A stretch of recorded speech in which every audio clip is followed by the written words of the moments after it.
Hey guys, Matt, IronTrap Garage, and we are working on Dad's Daily again. So the whole plan is, before we pull the engine and trans out of this thing, I'm trying to knock out a bunch of the nitpicky stuff that is kind of annoying to do when you have an engine ready to fire and the car's almost ready to drive. So stuff like putting the shifter on, doing the radiator, all that kind of stuff is stuff we can knock out now while we're kind of tinkering on the car, and it's no big deal. So what we're gonna work on is, I have an Eastwood tri-flow radiator. So it is an aluminum radiator. We're blurring the lines a little bit on this car for Dad's Daily because I want it to be reliable. I don't want the thing to overheat. It's a pretty mild-mannered car, so we're going to put one of these tri-flow radiators in. It's going to drop the temperature in the engine and make it so he could sit in traffic or do whatever, let it sit in idle, who knows, and it should be fine.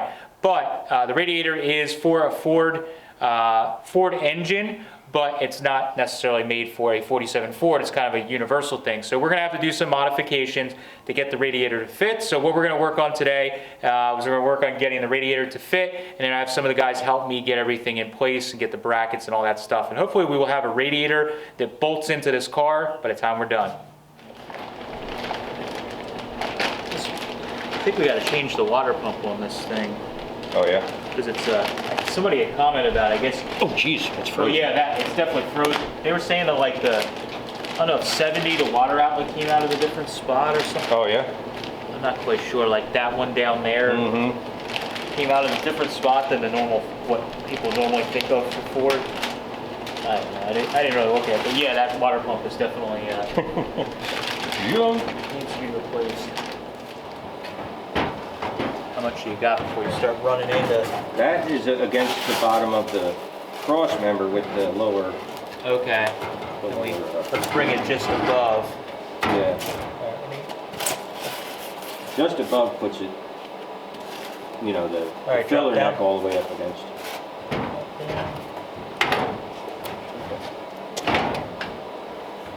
Okay. Because I can put a little notch in that. In that piece over there, I could put a little. That's easy to modify. Okay.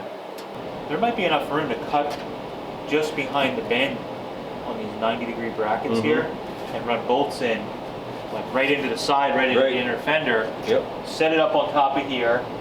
It'll get it in here. That'll get rid of all our issues, and hopefully it'll get our water neck At least halfway cleared. Yeah. Yeah. Well, if we come all the way up to here. Right. Yep. So we'd have to. I think there's enough room on there that we could drill and put bolts. See what I'm saying? Yeah. With that gap there. You could run 3 or 4 quarter 20s. Yep. Run them into the inner fenders with, put threaded inserts in. Yeah. Oh yeah. Threaded inserts with put you 3/4 inches on each side. I think would be plenty for that. Yeah. And then you put a rubber pad down here where it's sitting. Yep. Or I could TIG weld a stud or something off of it, whatever we do to get it to sit down there. But there's actually like a little hook at the bottom of the radiator. There's a little bent piece of channel that might sit right over top of that. Nice. And you just put a piece of rubber on it, and it'll get caught there. And then if you got the bolts on the inner fender, pretty much just sit there. So if we can get this far enough forward to at least get access to the water net, we can get it on and off.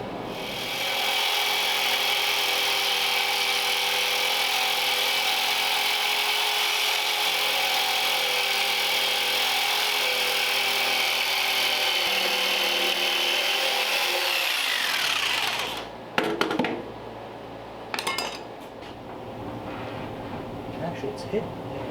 There's probably almost enough room for a cap there. It'll be real close. Now the other thing I can do is I could section this inner fender here to give us more room to cheat it this way. Oh, to slide it over a little. Yeah, because it's just hitting on this huge bump here. Right. Yep. So if I get in with a hammer and dolly and flatten that out, or cut it and let it not stick out as far, we could slide it over an inch or half an inch, so you can get a cap in there. I think height-wise it'll clear the hood, no problem. Yeah, the hood sits on top of the fender, right? Yeah. So I think we should be okay there. So that'd probably be the next thing. Because you're probably going to I'd like to need at least a 1/4 inch, maybe better off with a 1/2 inch clearance here, because you got to turn the cap and everything. And it's kind of leaning Yeah. And I'd like to get it more straight up and down. Not Yep. that it really cares, but yeah, I mean, size-wise, I think it'll work out. Oh, absolutely, yeah, it fits real nicely in there as far as getting in between the you fenders. can see right here, it's on both sides. There's just that big bump Yeah. that sticks out. So Yep. if I flatten that bump out or change that shape there, or just weld a little pocket that you can kind of slide it over, then we can fit that in. But that'll be, yeah, should work out pretty good. Yep.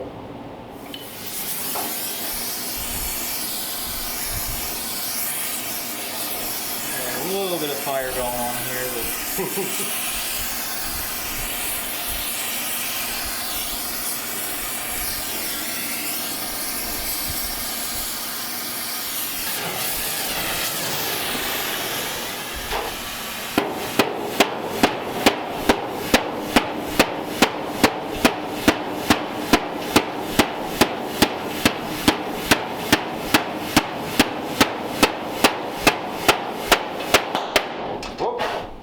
just close the knobs.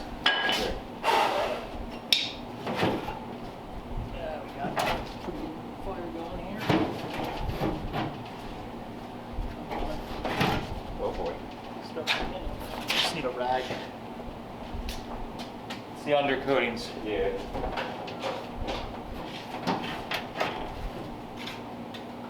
It goes out as soon as you cover it with a rag. It was traveling up the pan. Oh, was it? Okay. Well, I knocked it off, and I bumped a piece, and it caught a piece, and then it fell, and it was on like the brake line down there. Oh, no good. Yeah, no good.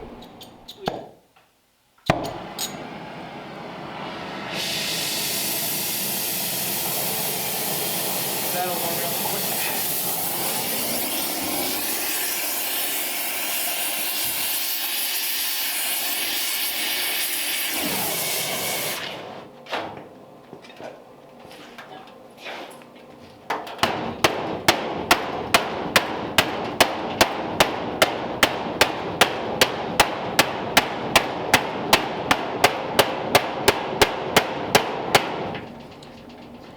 I'll be able to get that pretty decent.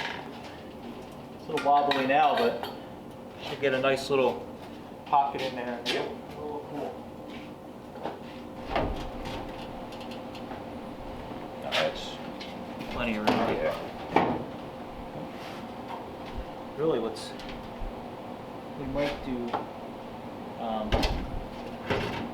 at this point is we could actually, it's good, it's just one little corner that's hitting. And if you just, we may even want to bend this bracket to give it a slight right. curve to match the inner panel. Yep. But that's all that's hitting right now is just the topmost corner is just barely touching. Right. If you rolled that corner in, you could pull this thing over even more. But Yep. you know, right now we even got room for a cap. So. Right, and that might even be like past vertical. You could come back a little bit. Oh really? Yeah, like that. That looks. Oh shit! All right, so we're probably good. Yeah. Oh, All right, absolutely. cool. So we got enough room. Yep. So now let's just figure out tabs.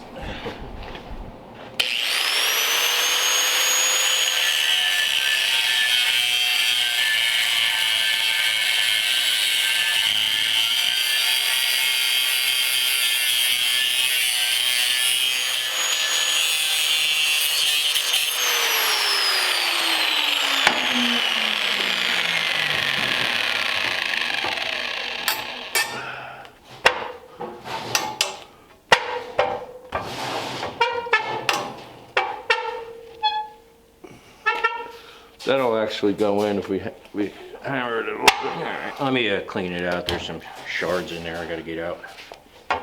Let's see what we got.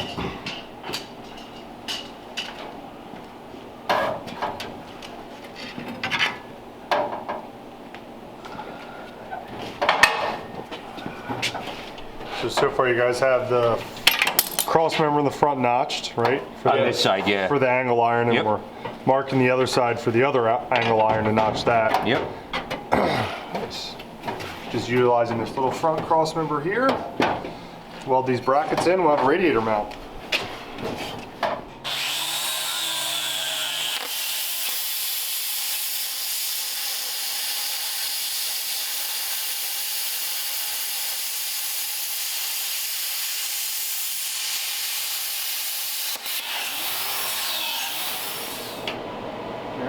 Yeah, man.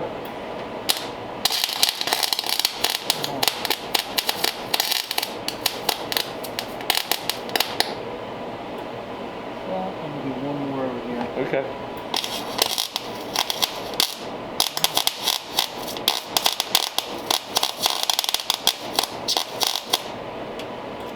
I'm going again. All right, so we got just this these simple brackets tacked in place to this factory cross member, but the radiator's sitting down over this little piece of tubing here, but there's, for whatever reason from the factory, is a little step in it right here. So we need to take that out so the radiator can kind of sit nice and flat, and we can just put a piece of padding down, and then it'll end up bolting through on the sides here. So just real simple stuff here. We're going to take a cut right along the edges here, knock this center down, grind the edges flat, and then we'll weld up just those edges, and it'll make it, it's just a simple way to modify this that I've done quite often. So get cutting. Actually,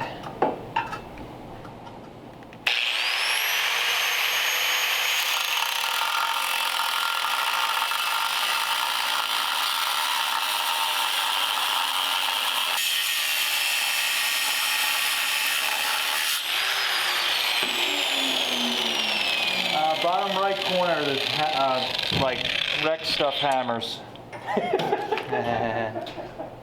Not to be confused with body hammers. Right, yeah. They make stuff nice. This is, yeah, that'll work. Eastwood ball peen. Just knock that down the flat. Yeah, just nose big hammer, that's all. Yeah.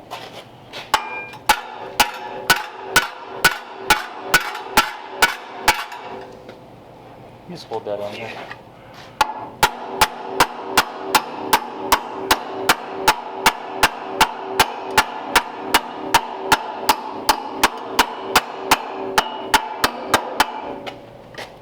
Looks pretty good.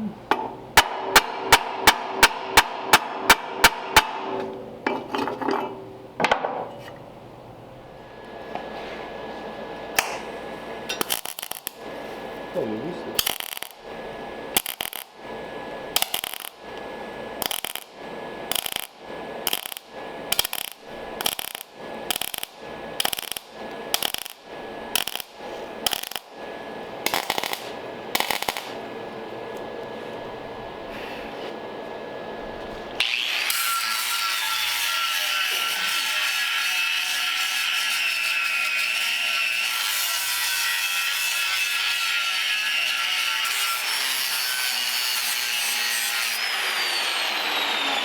Good enough. So now,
all right, so we dusted the bracket here with some rust encapsulator, and Steve and Jack got this thing all set up.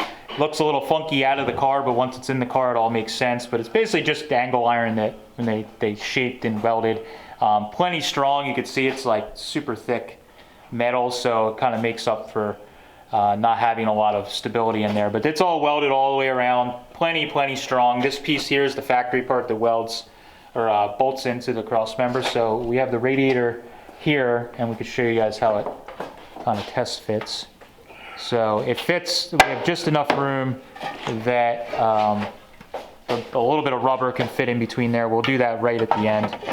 Basically that sits in there, and then we have some bow holes that'll line up and then it bolts in the car. So that makes everything easily removable. So, and now we got this painted, we're gonna bolt it back in the car and bolt the radiator in, just make sure everything's okay, and we'll show you how it all fits up.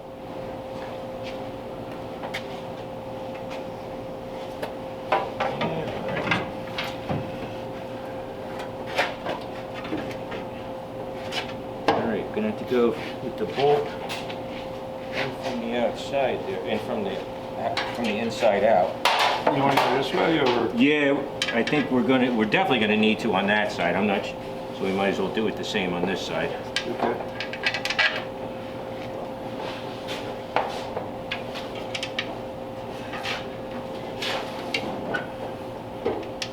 How we get to these?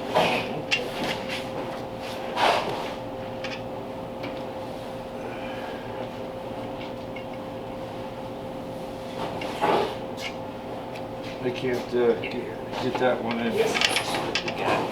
Try not to blind you with this light.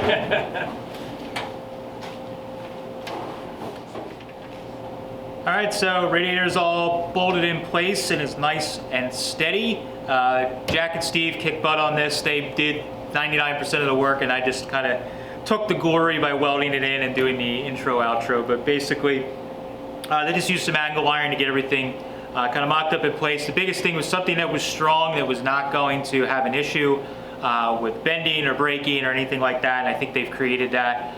This thing is stronger than probably the cross member that's bolted between the frame there. What we will end up doing eventually is we're going to be putting rubber on either side of it where it bolts through in the bracket that's welded to the radiator, bolts through to our bracket attached to the frame.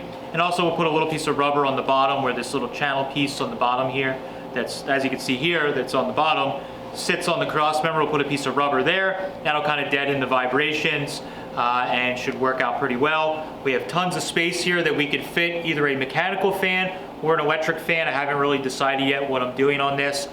With this Eastwood tri-flow radiator, they are like incredible how well it cools an engine. So we may not need any kind of crazy electric fan, just a stock fixed fan may work just fine. But we'll see as we get further along in the project what we do. We have room either on the front on the front here or on the back side, I'm not sure yet, to put the trans cooler. I have a little, I don't know, normal small size trans cooler that will go on here, a remote trans cooler. So that should work out just fine. But we'll address that once we get the drivetrain back in. So now that we got this radiator in, that's kind of the last big thing in the engine bay that we need to take care of. We're gonna work on getting some of the wiring buttoned up. We've been working on that on and off again. So we're gonna get some of the wiring for the main body wiring laid out and kind of crimped in place. Here soon, we're gonna work on putting that B&M shifter on before we pull the drivetrain. And I think once we get those couple of things done, we're gonna pull the entire drivetrain out and work on refreshing that. I was trying to wait for my dad, who's coming back in late May, to help me with that, but we're moving along so good, I figured I might as well just keep kicking butt. So we're gonna get that drivetrain out real soon. I need to order a cam for this thing, a later water pump for it, and a couple other odds and ends. We have a bunch of stuff from Holly and Mr. Gasket and a bunch of different companies that we're going to be putting on this thing, and we will show you along the way. So that's all I have for this one. Appreciate you guys following along. Let me know what you think of how the Dad's Daily is coming along. Thanks, guys. Catch you later.